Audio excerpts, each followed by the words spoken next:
के अंदर के डाटा हमारे पास अवेलेबल है। आप में से जो लोग प्रोफेशनल हैं वो मेरी इस बात से एग्री करेंगे कि उनके पास डाटा तो अवेलेबल होता है, लेकिन उस डाटा में से जब चीज़ें निकालनी होती हैं तो उनमें प्रॉब्लम्स आती हैं। लाइक फ़िल्टर में प्रॉब्लम आ रही है, multi filter, multi sorting, summary reports create करनी है तो उसमें प्रॉब्लम्स आ रही हैं।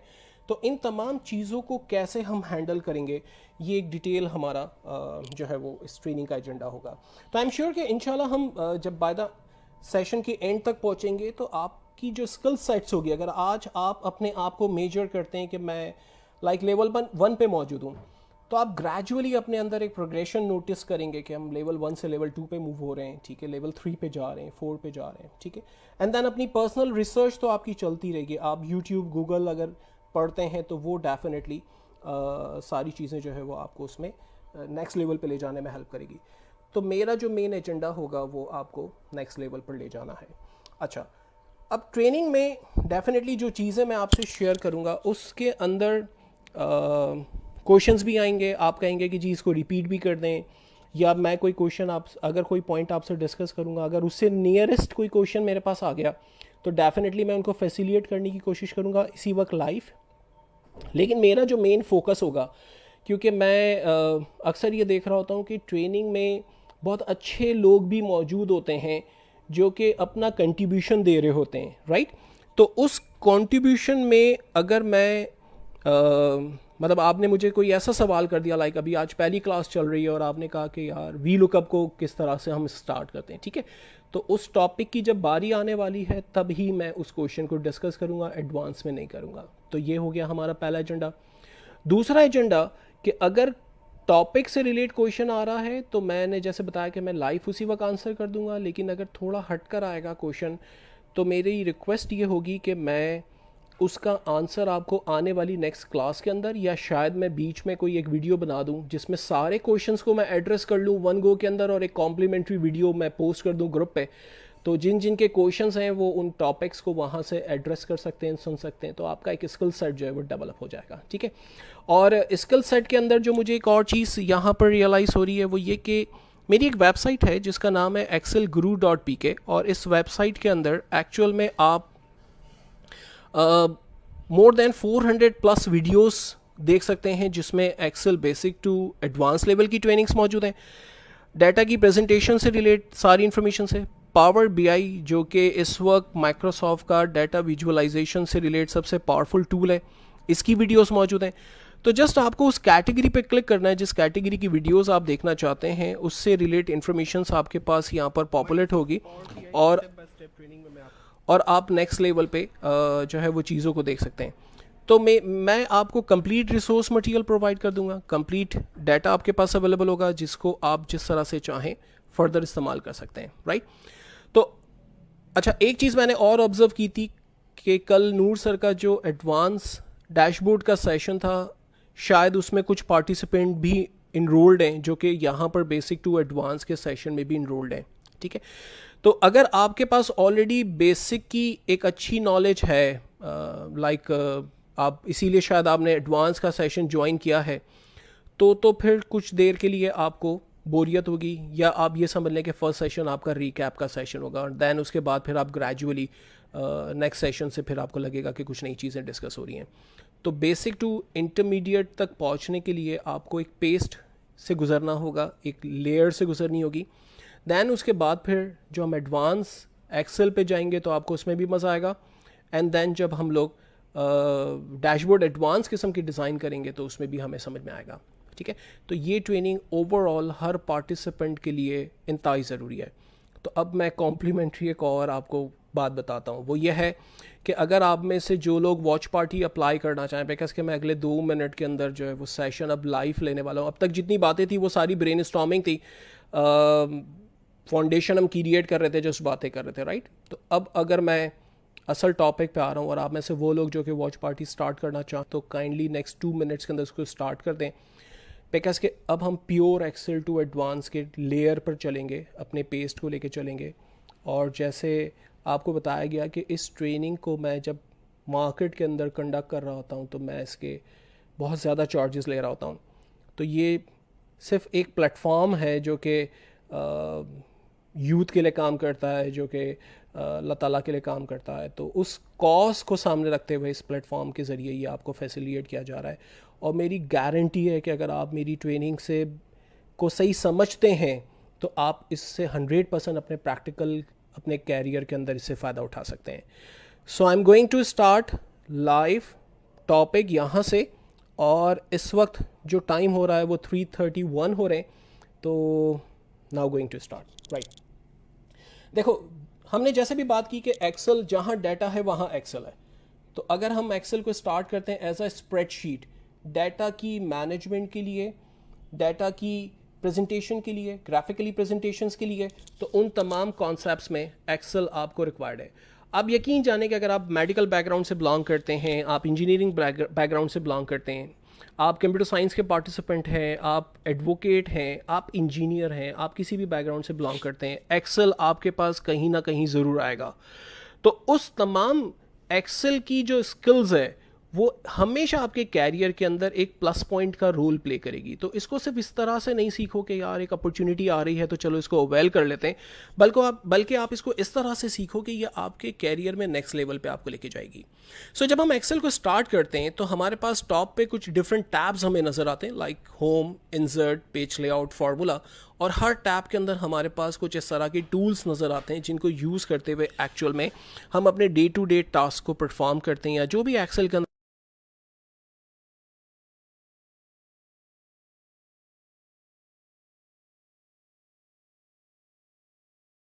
हम रिकॉर्डिंग। सो अब इम्पॉर्टेंट ये होता है कि जब हम लोग इस तरह की माइक्रोसॉफ्ट के स्टैंडर्ड्स पैटर्न को फॉलो कर रहे होते हैं तो हमें चीज़ों को समझने में बहुत ज़्यादा मुश्किल नहीं हो रही होती है। चीज़ें हमारे पास स्टैंडर्ड्स चल रही होती हैं, और माइक्रोसॉफ्ट की ब्यूटी ही यही है कि वो एज अ इंटरफेस एक लेके चल रहा होता है ताकि यूज़र को जो है वो अलग अलग स्क्रीन्स ना देखनी पड़े। सो हमने बात की कि टॉप पे टैब्स हैं, डिफरेंट आइकॉन्स और टूल बार्स हैं जिनको हम यूज़ कर सकते हैं। टॉप पे हमारे पास customize quick access tool bar है जहाँ पर हम अपने नए tools as per requirement add कर सकते हैं, सब्सट्रैक्ट कर सकते हैं। बॉटम पे हमें नेम मैनेजर नज़र आ रहा है, उसके आगे फार्मूला बार नज़र आ रहा है, कॉलम के नेम्स नज़र आ रहे हैं ABCD, रॉस के नेम नज़र आ रहे हैं 1 2 3 4, और रॉ और कॉलम से जो एक रेक्टेंगल हमारे पास बना है ये हमारा सेल कहलाता है। और यहाँ पर ब्लिंक करती हुई चीज़ हमें नज़र नहीं आती है कोई भी, कि जैसे वर्ड पे और पावर पॉइंट पे आपने ऑब्जर्व किया होगा, बल्कि यहाँ पर हमारे पास सिंपल एक रेक्टेंगल है। अगर आप कोई टेक्स्ट टाइप करना चाहते हैं तो directly you can start typing और आपके पास रिजल्ट जो है वो पॉपुलेट करेगा। अच्छा, आपका कर्सर जिस भी सेल पर होगा यहाँ पर आपको उसका नंबर नज़र आएगा या नाम नज़र आएगा। It's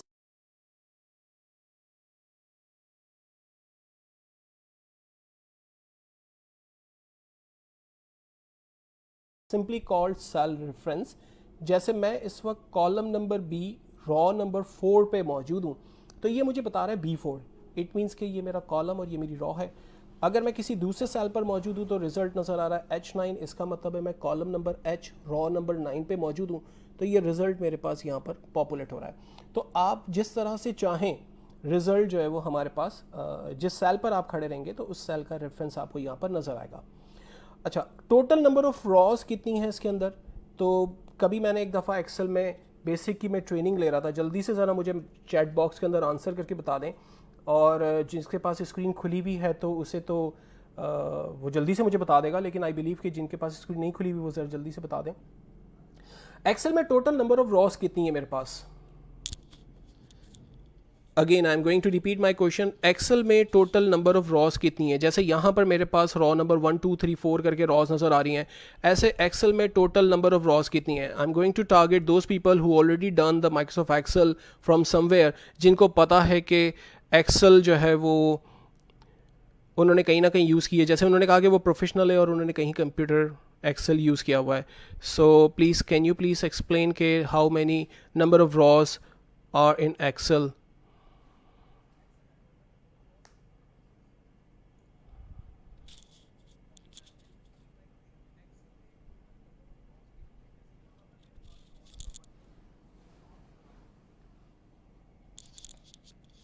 Okay, I'm getting the answer. The people said 1,000, I think, 1,000, infinity. That's great. 65,536, 1,048,576. That's great. and the person is Chand Kumar. That's great. That's great. I got the correct answer. The correct answer is no, no, unlimited infinity, no. The total rows in Microsoft Excel is 1,48,576. ठीक है, infinity नहीं है. Right. तो 65,536 is also correct answer, but the point is कि अगर आपके पास Excel 2003 है, right? So if you people using Excel 2007 और later version, तो उसमें आपके पास जो है वो 1,48,576 रॉज है, और इसको देखने का आसान तरीका यह है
alright, so what I believe कि ये शायद हम कितने भी स्मार्ट हो जाएं लेकिन टेक्नोलॉजी के बगैर नहीं चल सकते। सो व्हाट आई बिलीव कि अब आप के पास जो है वो रिज़ल्ट प्रॉपर पॉपुलेट हो रहा होगा, वीडियो की ट्रांसमिशन अब क्लियर होगी। सो अगर आपके पास पिक्चर और वॉइस मेरे क्लियर है, so you can reply me on chat box, तो हम फिर उसके बाद चीज़ों को कंटिन्यू कर लें।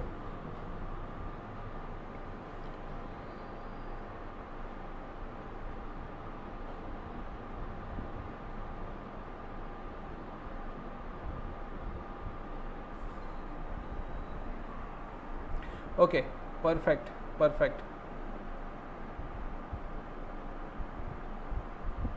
perfect now. That's great. Thank you so much. And sorry for the trouble because के कुछ चीज़ें ऐसी होती हैं कि जो खुद से हो रही होती हैं और आपका उसमें कंट्रोल नहीं होता कि नेट आपके पास चल रहा है and then I don't know कि उसकी बैंडविड्थ किसी वजह से ऑफ हो रही है या डाटा की ट्रांसमिशन स्लो हो रही है, तो आप उसमें मजबूर होते हैं, आप कुछ भी नहीं कर सकते।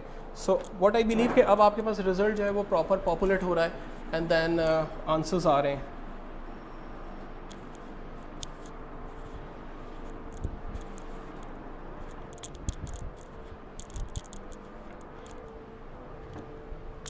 ओके जी, सो हमने सेशन में कुछ देर पहले एक सवाल मैंने आपसे डिस्कस किया था कि जब मैंने अपना नाम लिखा और रिज़ल्ट मेरे पास पॉपुलेट हुआ तो एक्चुअल में ये हुआ कैसे था।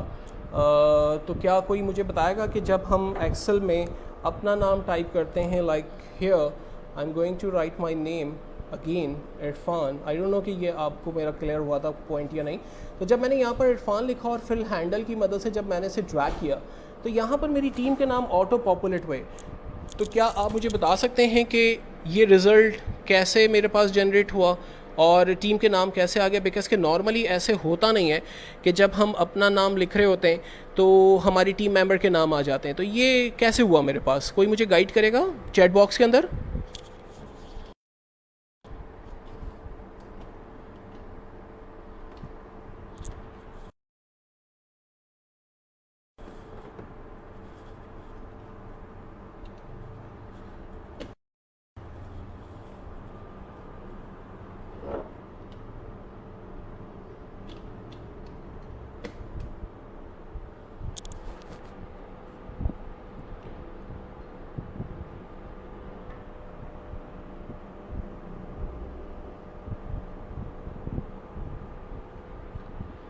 ओके, सो जी, तो कुछ लोग कह रहे हैं कि जी रिज़ल्ट आपके पास इसलिए पॉपुलेट हो रहा है बिकॉज़ कि शायद आपने कोई टेक्स्ट टाइप किया हुआ है बैक हैंड पे जो कि रिज़ल्ट यहाँ पर जनरेट करके दे रहा है हमें। तो मेरा सवाल भी यही था कि एग्जैक्टली मैंने कौन सा ऐसा टेक्स्ट टाइप किया कि जिससे रिज़ल्ट मेरे पास यहाँ पर अपडेटेड आ रहा है। तो वो टेक्निक क्या थी हमारे पास, कौन सा हमने ऐसा फार्मूला लिखा जिससे ये रिज़ल्ट मेरे पास अपडेट आ रहा है? सेल रेफरेंसिंग थी, ओके ओके, और